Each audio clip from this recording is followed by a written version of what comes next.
Hello guys, आप सभी का हिंदी सूत्रा में स्वागत है। कैसे हैं आप लोग? उम्मीद है आप लोग स्वस्थ होंगे और अपने पढ़ाई में लगे हुए होंगे। तो आज हम लोग करेंगे प्रैक्टिस नंबर 10 का पहला पार्ट, यानी कि हम लोग प्रैक्टिस नंबर 9 तो कंप्लीट कर चुके हैं। आज करेंगे प्रैक्टिस नंबर 10वें का पहला पार्ट। ठीक, एक पार्ट में 25 क्वेश्चन रहता है और एक प्रैक्टिस नंबर में 5 पार्ट होते हैं। तो 9 पार्ट कंप्लीट हो गया है, 9 प्रैक्टिस सेट कंप्लीट हो गया है। आज करेंगे प्रैक्टिस नंबर 10 का पहला पार्ट। पहला प्रश्न हमारा क्या कह रहा है कि the modern vernacular literature of Hindustan के लेखक हैं मिश्र बंधु, जॉर्ज ग्रियर्सन, गारसा दतासी, हादर कामिल बुल्के। तो इसमें हमारा दूसरा ऑप्शन सही हो जाएगा। The modern vernacular literature of Hindustan के लेखक कौन है? George Grierson. दूसरा ऑप्शन हमारा सही हो जाएगा। रामचंद्र शुक्ल ने अपना इतिहास ग्रंथ किस पद्धति पर लिखा है? पद्धति बताना है। पद्धति पूछ रहा है कि किस पद्धति पे लिखा है। विधेयवादी पद्धति, वैज्ञानिक पद्धति, समाजशास्त्री पद्धति या वर्ण क्रमानुसारी पद्धति। तो देखिए, आचार्य रामचंद्र शुक्ल ने अपना इतिहास ग्रंथ विधेयवादी पद्धति पर लिखा है। पहला ऑप्शन हमारा सही हो जाएगा, विधेयवादी पद्धति। आदिकाल का प्रथम कवि कौन है? पुष्पदंत, स्वयंभू, चंद्रवरदायी या सरहपा। तो आदिकाल का प्रथम कवि सरहपा को माना गया है। इसमें हमारा चौथा ऑप्शन सही हो जाएगा, सरहपा। कनफटे योगी किस पंथ के लोगों को कहा जाता है? क्या कनफटे योगी? जैन, नाथ पंथ, बौद्ध या सिद्ध पंथ। तो कनफटे योगी किसे कहा जाता है? नाथ पंथ को। ठीक, दूसरा ऑप्शन हमारा सही हो जाएगा, नाथ पंथ यानी गोरखनाथ जो पंथ चलाए थे, नाथ पंथ को कनफटे योगी के नाम से भी जाना जाता है। पृथ्वीराज रासो किस प्रकार का काव्य है? धार्मिक, श्रृंगारिक, राजनीतिक या वीरता परक। तो पृथ्वीराज रासो कैसा ग्रंथ है? ये राजनीतिक ग्रंथ है। तीसरा ऑप्शन हमारा सही हो जाएगा। अगला प्रश्न देखते हैं। रुद्र संप्रदाय के प्रतिष्ठापक आचार्य हैं, कौन हैं? विष्णु स्वामी, मध्वाचार्य, रामानंद या राघवानंद। तो रुद्र संप्रदाय के प्रतिष्ठापक आचार्य कौन है? विष्णु स्वामी। पहला ऑप्शन हमारा सही हो जाएगा, विष्णु स्वामी। अष्टसखा के कवियों को कहा जाता है, क्या कहा जाता है? अष्टसेवक, अष्टसखा, अष्टावक्र या अष्टाकोण। तो देखिए, अष्टसखा के कवियों को कहा जाता है अष्टसखा। ठीक, दूसरा ऑप्शन हमारा सही हो जाएगा। ये अष्टसखा वही है अष्टछाप। ठीक, अष्टसखा कवियों को अष्टछाप भी कहा जाता है और अष्टसखा भी कहा जाता है। ते मोस्ट इम्पॉर्टेंट क्वेश्चन, ऐसे क्वेश्चनों को बिल्कुल याद रखना है। ईश्वर दास की रचना है रामचरित, रावण मंदोदरी संवाद, हनुमंत रास या भरत मिलाप। तो ईश्वर दास की रचना क्या है? भरत मिलाप। चौथा ऑप्शन हमारा सही हो जाएगा, भरत मिलाप है किसकी रचना? ईश्वर दास की।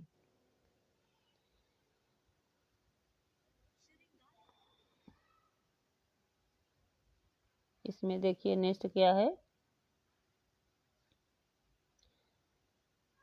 कविकुल कंठाभरण। कविकुल कंठाभरण किसकी रचना है? ये किसका ग्रंथ है? सोमनाथ, सेनापति, दूल्ह, चिंतामणि। तो कविकुल कंठाभरण किसका है? दूल्ह का है। तीसरा ऑप्शन हमारा सही हो जाएगा। कनक छरी सी कामिनी काहे को कट छीन, पंक्ति किसकी है? कनक छरी सी कामिनी काहे को कट छीन, पंक्ति किसकी है? आलम, शेख रंगरेजिन, बोधा या ठाकुर की। तो ये किसकी है पंक्ति है, ये आलम की है। ठीक, पहला ऑप्शन हमारा सही हो जाएगा। अगला प्रश्न है, भारतेंदु ने किस नाम से उर्दू में कविताएं लिखी? ठीक, भारतेंदु ने किस नाम से उर्दू में कविताएं लिखी? दद्दा, सुकवि, जकी या रसा? तो किस नाम से उर्दू में रचनाएं लिखा करते थे ये? रसा उपनाम से। चौथा ऑप्शन हमारा सही हो जाएगा। रसा उपनाम से उर्दू में कविताएं लिखा करते थे कौन? भारतेंदु हरिश्चंद्र ने। जीर्ण जनपद किसकी रचना है? प्रताप नारायण मिश्र, भारतेंदु हरिश्चंद्र, प्रेमधन या हरिश्चंद्र?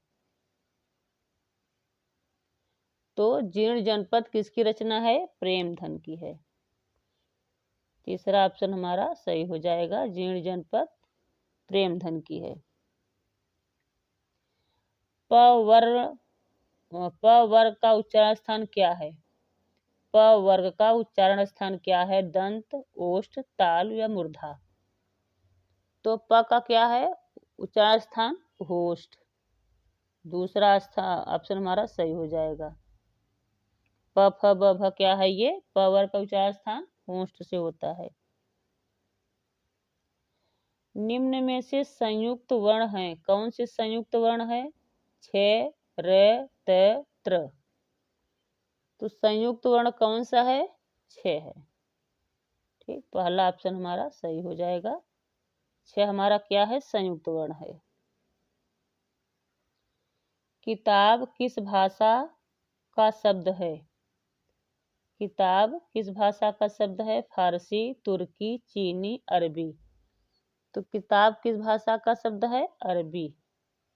चौथा ऑप्शन हमारा सही हो जाएगा, अरबी है। गजानन किस प्रकार का शब्द है? रूढ़, यौगिक, योग रूढ़ या कोई नहीं? तो गजानन कैसा है? योग रूढ़ है। तीसरा ऑप्शन हमारा सही हो जाएगा।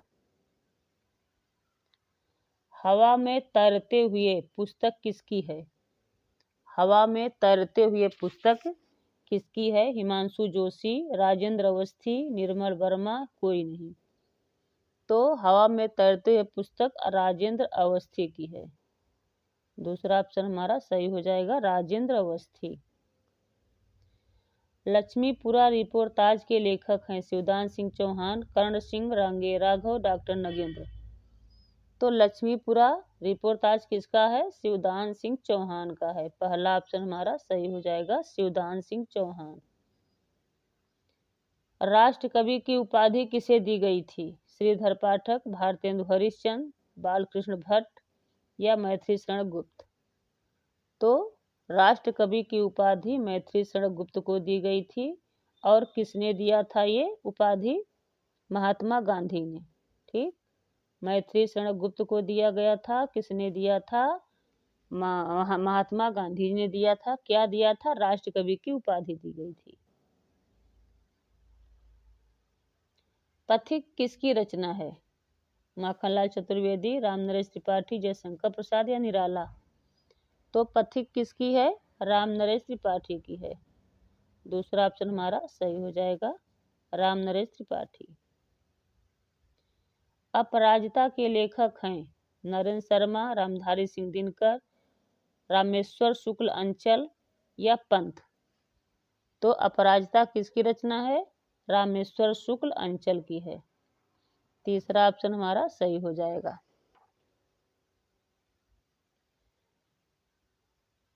छायावाद की पहली रचना मानी जाती है, कौन सी मानी जाती है? झरना, लहर, कामायनी, पल्लव?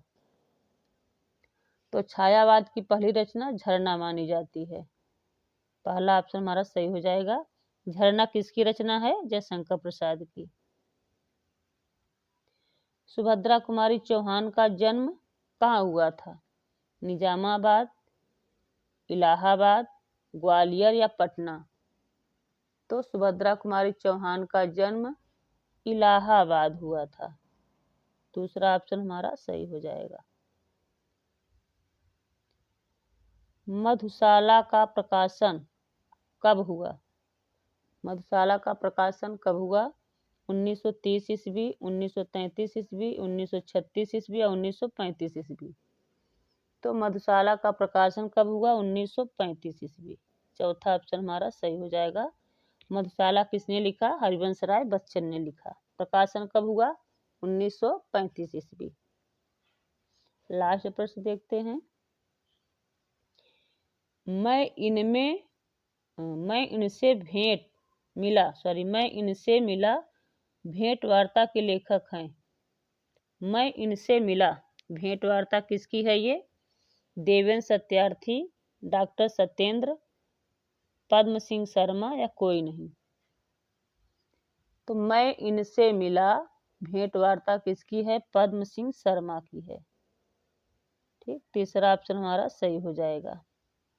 इसकी विधा क्या है? मैं इनसे मिला, साफ साफ दिया है यहाँ भेंट वार्ता है। ठीक, ये भी पूछता है, बहुत पूछता है कि मैं इनसे मिला, इसकी विधा क्या है? तो विधा हमारा क्या हो जाएगा? भेंट वार्ता। किसकी रचना है ये? पद्म सिंह शर्मा की है। अगर आप लोग हमारे वीडियो को पहली बार देख रहे हैं तो हमारे चैनल को सब्सक्राइब कर लीजिएगा, बेल आइकन जरूर प्रेस करिएगा, ताकि जब भी मैं इसका अगला पार्ट डालूं तो नोटिफिकेशन आप लोगों के पास सबसे पहले पहुंचे। और मेरे वीडियो को ज़्यादा से ज़्यादा शेयर करिएगा, लाइक करिएगा, कमेंट करके जरूर बताइए कि आप लोगों को मेरे प्रश्न कैसे लगते हैं। Thanks for watching.